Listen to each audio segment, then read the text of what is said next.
What's the meaning of cathedral?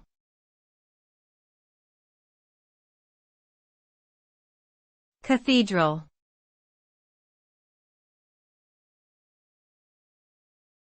Cathedral.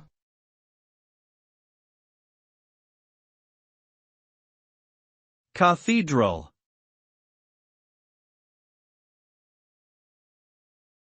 Cathedral.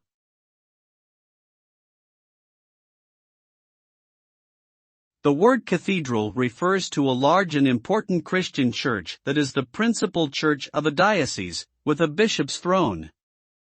Cathedrals are known for their grand architecture, stained glass windows, and religious artwork. They often serve as symbols of the faith and heritage of a region, and are visited by tourists and worshippers alike.